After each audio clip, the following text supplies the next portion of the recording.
This video is going to be a walkthrough of my 6th grade English lesson on pronouns, accompanied by a Kahoot quiz to reinforce the material we will go over in class.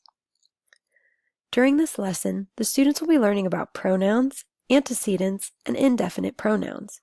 By the end of the lesson, they will be able to define these 3 terms and identify indefinite pronouns in sentences. Class will begin with an introduction to pronouns and their use in the English language. From here, we will proceed to discuss antecedents and how they relate to pronouns, and finally, we will take a look at indefinite pronouns in sentences.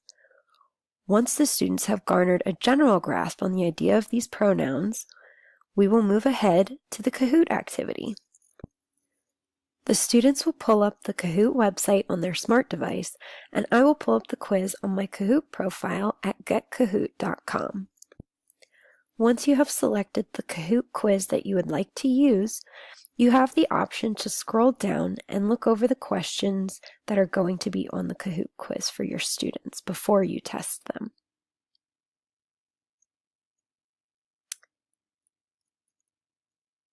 When you are ready to start the quiz, press the play button.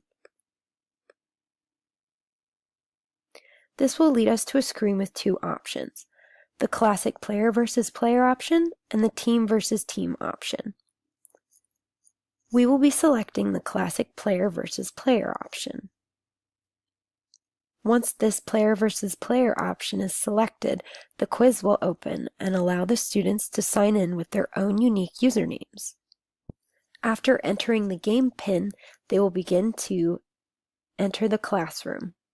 The Naughty Name tool gives you the option to delete any usernames that contain inappropriate language or material, which is a nice option to have if you happen to have a rowdy class that day. Once all the students have entered their usernames, it's time to begin the Kahoot. Go ahead and press the Start button up in the top hand corner. From here, the Kahoot quiz will play out, allowing the students time to test their knowledge.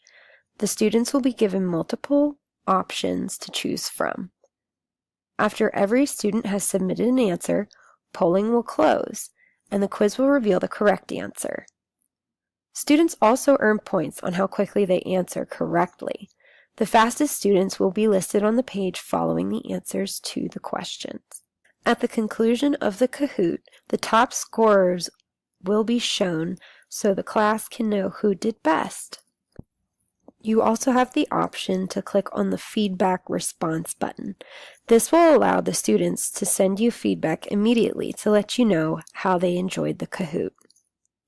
This can provide you as the teacher with some valuable information on how your students felt about the content of the quiz and also if they enjoyed the idea of a Kahoot in general. You also have the option to save the final results of your students if you would like to keep them as an actual quiz score. This is a very, very useful tool. This is the conclusion of today's lesson.